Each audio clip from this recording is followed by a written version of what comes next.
Everest Base Camp Trek Top 10 Tips. Tip number 1. Time of the year. The Himalayas can experience extreme weather conditions, so consideration should be given to when planning your trip. It's recommended to avoid the monsoon season, which usually arrives by the start of June and can run through to late September. In addition to copious rain, the summer months have an increased risk of landslides and high humidity. In contrast to winter months, particularly late November through to March, winds are at their strongest and can reach speeds of up to 30 km per hour higher up the EBC trail. Taking everything into consideration, most people regard the months of April, May, October and November as providing the most favourable hiking conditions, with relatively little rainfall and overall mild, pleasant weather, during the day at least. Tip number 2. Tour or self-organised.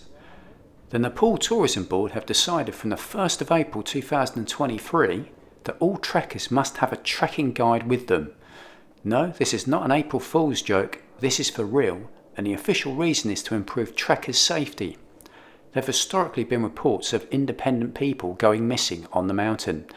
The cynical view would be that this is a move to increase revenue for trekking agencies. Whatever your opinion, this is the official ruling. You will need to either enrol on a guided tour or acquire the services of a Nepali guide who is appropriately licensed. The former option is the more convenient, as the tour company will organise everything for you, from providing sufficient guides and porters, organising all trekking permits, accommodation, and will likely include meals and transport transfers. However, it's likely to be far more expensive and less flexible. You will need to hike to the pace of the group and likely need to follow a fairly rigid schedule. Independently hiring a guide and porter for just you and any companion will enable you to have more input as to how quickly or slowly you ascend. Tip number 3. What should I aim to see? Most people go for the standard EBC Trek. Of course, the Himalayas offers so much more than just the tallest mountain in the world. There are variations to this hike. The Goyoko Valley Trek, to marvel at the beauty of the Goyoko Lakes. The Everest High Free Pass Trek will take you to Renjo La Pass, Chola La Pass, Kongma Pass, as well as Mount Goyoko Ri. The more additions will naturally extend the length of your overall trek and its cost.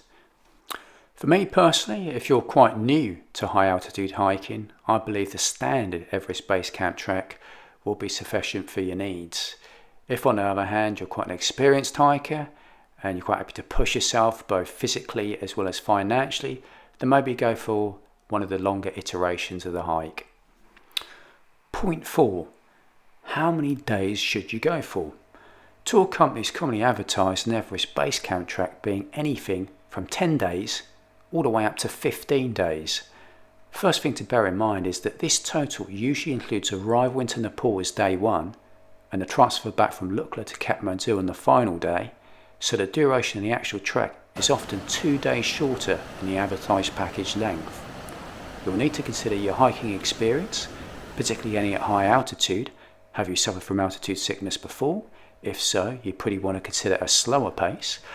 Whether you intend to hire a porter, carrying all your own luggage will slow you down, so if you go for that option, you probably want to extend the duration. How many hours of hiking you feel comfortable covering in a day?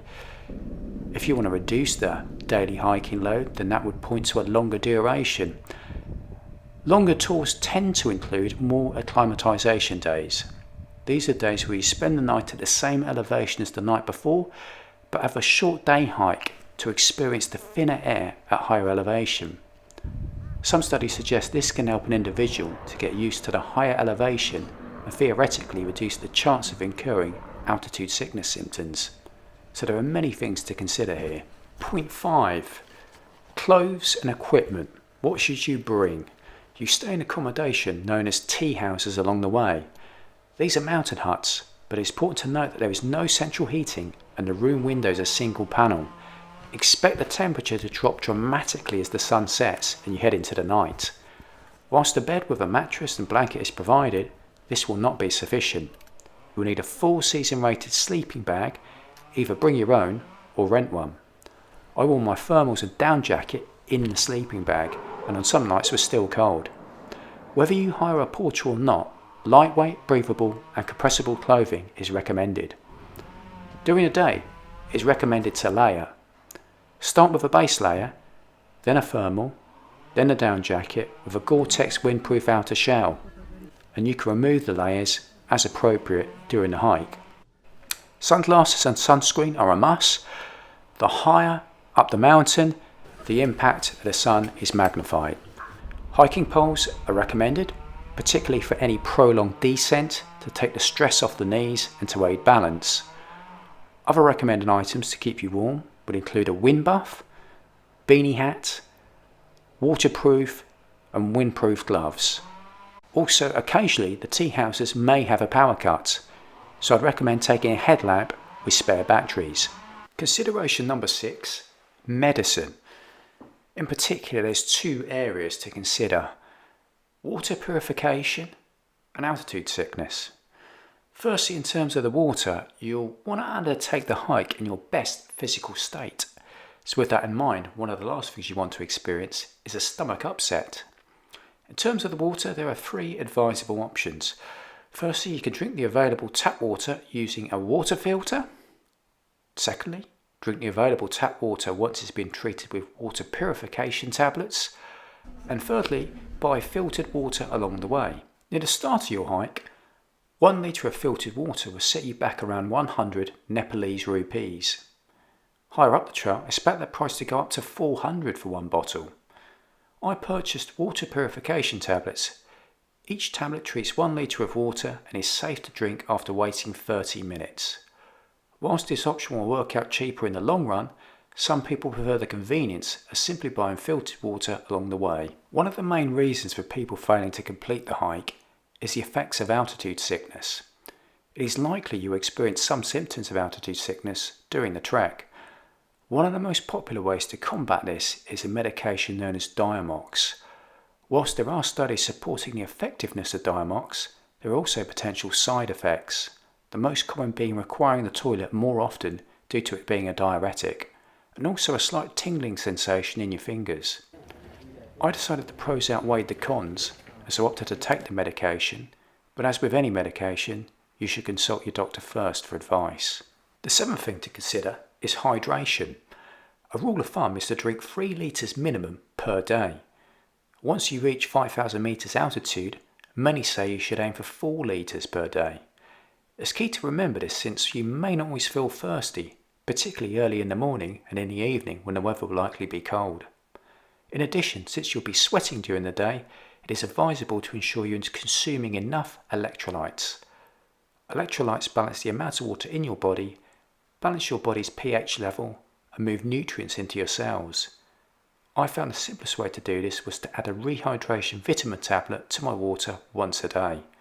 It is also recommended to add salt to your meals to ensure sufficient sodium is in your system to reduce the risk of cramps. The 8th aspect to consider is food.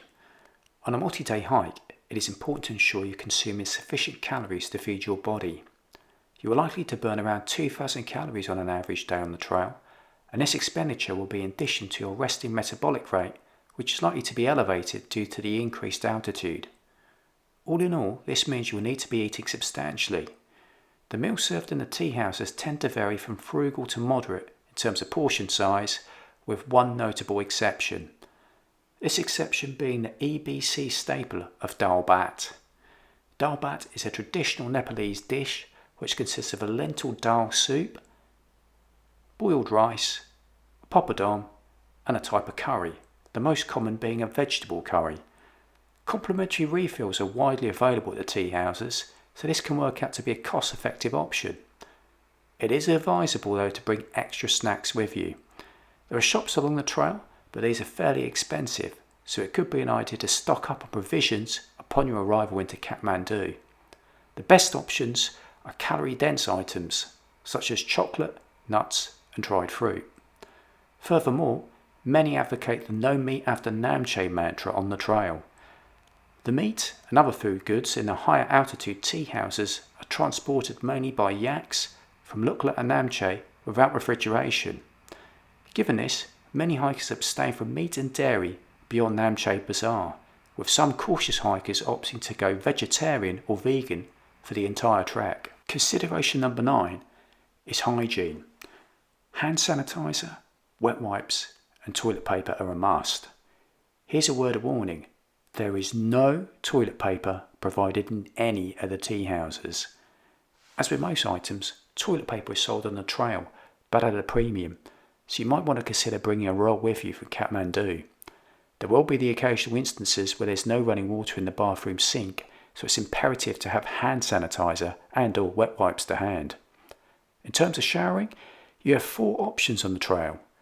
Pay for a hot shower, have a cold wash using the sink, have a dry wash using baby wipes, or don't wash at all. The cost of a hot shower generally fell in the 500 to 600 Nepali rupees range, but a word of caution is the temperature of the water can be extreme. Some people reported a scalding heat in some tea houses, with others experience a lukewarm temperature. Given the number of people opting to forgo showering, a can of deodorant could be advisable. Consideration number 10, electricity and the internet. Take at least 1 power bank. If you're a lot of camera equipment, I recommend multiple spare batteries plus a second power bank. Aside from Namche Bazaar, I didn't encounter any tea houses or stops with power sockets in the room. Cost of charging varied. Lower down the trail, 200 rupees to charge a device, but this increased all the way up to 1500 rupees higher up. Some tea houses charged a flat fee. Some differentiated between cell phones, cameras and power banks. Some offered a full charge, others you can pay per hour. There is a paid-for Wi-Fi service at most places. I'm not sure how good it is. I had a Nepalese Ncell SIM, and its connection, higher at Namche, was slow at best, and more often non-existent. There is a specialist Wi-Fi provider called Everest Link. This service provider gives the best coverage on the EBC Trail. You can either purchase a prepaid data SIM whilst in Kathmandu, or in a store along the EBC Trail. These can provide data validity for up to 30 days. Alternatively, you can purchase Wi-Fi at the tea houses for a 24-hour window. That concludes my list of the EBC Top 10 Tips. Thanks for watching and hope to see you again soon.